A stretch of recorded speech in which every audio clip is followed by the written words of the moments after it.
starting a lifestyle drink with KSI. Remember when Prime was first released? The long lines, kids wishing that they got it for Christmas. Prime! And people flipping the bottle for twice the price. It's hard to believe, but Prime is dying off because of the lawsuits across the United States and a pending FDA investigation. This video covers the tragic downfall of Prime hydration. Before I continue, I want to bring you guys all the way back to 2018, the boxing era of YouTube. KSI popularized YouTube boxing with his fight with Joe Weller, and after beating him, he had this to say. Jake Paul, Logan Paul, any of the Pauls, I don't care. Bring it. This started a rivalry between KSI and Logan. They were neck and neck for the next few years and had 2 fights. One ended in a draw and the other with KSI holding the belt. Even after the fights, they continued to hate each other. Until one day, KSI went on to Logan Paul's podcast where they realized that their chemistry was amazing and decided to squash the beef. Now, I don't want to be a tinfoil loony, but I believe everything that happened was a ploy to start Prime. Every fight, every argument, every podcast was a way for them to market their dynamic, make money from events, and ultimately create Prime. Interestingly enough, Prime is a Congo brand, meaning that Logan and KSI aren't the real owners of Prime, rather just mascots. This feels kind of crazy when I first heard it, not because I was in shock, but because of how well it was marketed. KSI and Logan Paul have a combined share of only 40% of Prime hydration, yet it felt like they had almost 100% ownership, but this was strategically designed to blow up Prime.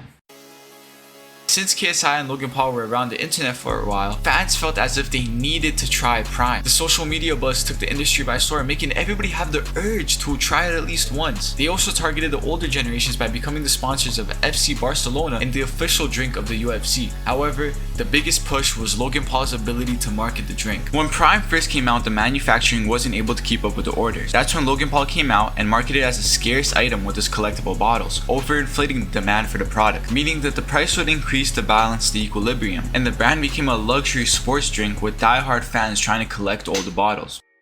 Firstly, I don't think I have to mention this, but many people fell out of love with Logan Paul because of the controversies he surrounded himself with. I actually made a video about it here, so go check that out when you're done. But that would make sense why the sales would drop. If everybody bought the drink as a byproduct of a parasocial relationship, if the relationship was damaged, the sales would of course decline. But there's a lot more to it. Firstly, there's a lawsuit and a pending FDA investigation on the high amounts of caffeine in Prime energy because of the younger age group that it's targeted to. It's a known fact that the bodies of children react way different than the bodies of adults when it comes to caffeine intake, so the amount of caffeine in the drink was pretty questionable. By the way, there was like 200 milligrams. In fact, a child in England had a cardiac episode after drinking just 1 can of Prime energy. Because of the high amounts of caffeine in Prime and the age demographic that it's targeted to, the US Senate called for an FDA investigation. Another lawsuit that Prime is facing is that their drink contains PFAs, which are forever chemicals because they could last for thousands of years. And too much intake has awful side effects such as cancer. However, Logan Paul debunked these allegations,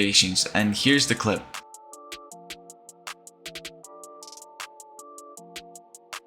This video basically went over why you see so much Prime in your convenience stores and why most of them are on clearance. I want to thank you for your support and I hope you enjoyed this video. If you did, consider subscribing. I'm trying to reach 1K by the end of the summer. Also, if you really enjoyed this video, I know damn well you'll enjoy the next one where I go over the scams influencers conducted. With all that aside, I'll see you in the next one.